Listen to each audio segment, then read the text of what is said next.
দিগন্ত বিস্তৃত পাহাড়ের চূড়া ধরে বয়ে গেছে এক সুবিশাল অজগর। ভাবছেন সাপ?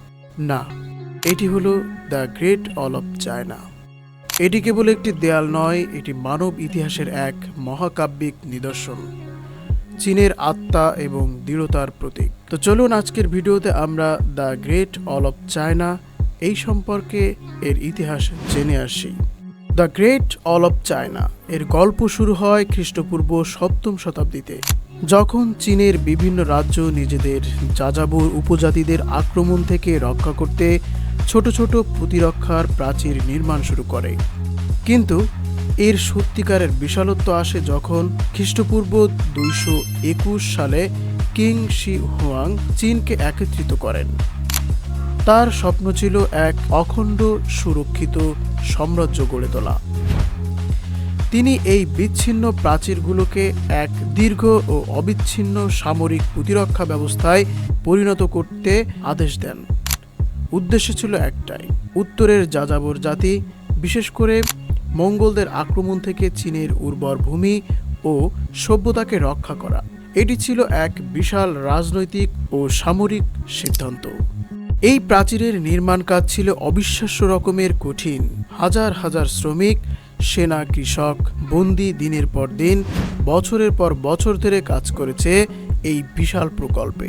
রুক্ষ পর্বতমালা, মরুভূমি, জলাভূমি এবং নদী পেরিয়ে তারা পাথর, মাটি এবং কাঠ বহন করে এনেছে এবং এটি তৈরি করেছে। প্রাচীরের দৈর্ঘ্য 20,000 কিলোমিটারেরও বেশি, যা এটিকে বিশ্বের দীর্ঘতম মানবসৃষ্ট কাঠামোতে পরিণত করেছে। এর প্রতিটি অংশ স্থানীয় উপকরণ ব্যবহার করে তৈরি করা হয়েছে, কোথাও পাথর, কোথাও মাটি, কোথাও বা কাঠ। এর সাথে যুক্ত করা হয়েছিল পর্যবেক্ষণ টাওয়ার। কিং রাজবংশের পর হান, মিং এবং অন্যান্য রাজবংশ এই প্রাচীরের নির্মাণ ও সংস্কার কাজে অবদান রেখেছে। বিশেষ করে মিং রাজবংশের 1368 থেকে 1644 খ্রিস্টাব্দ এই সময়ে প্রাচীরের বেশিরভাগ সুসংরক্ষিত অংশ নির্মিত হয়েছিল। এই সময়ে প্রাচীর আরও মজবুত এবং সুসংগঠিত করা হয়, যার ফলস্বরূপ আজকের দেখা বেশিরভাগ চমৎকার অংশগুলো তৈরি করা হয়েছে। মিং প্রাচীর ছিল ইটের তৈরি, যা আগের মাটির প্রাচীরের চেয়ে অনেক বেশি টেকসই।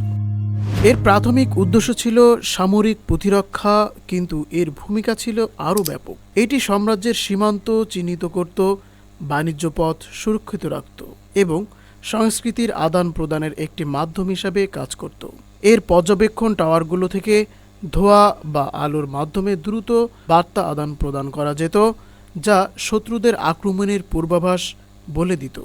প্রাচীরটি চীনের সভ্যতাকে রক্ষা করেছে এবং একই সাথে চীন জাতি তার পরিচয় এক অবিচ্ছেদ্য অংশ হয়ে উঠেছে।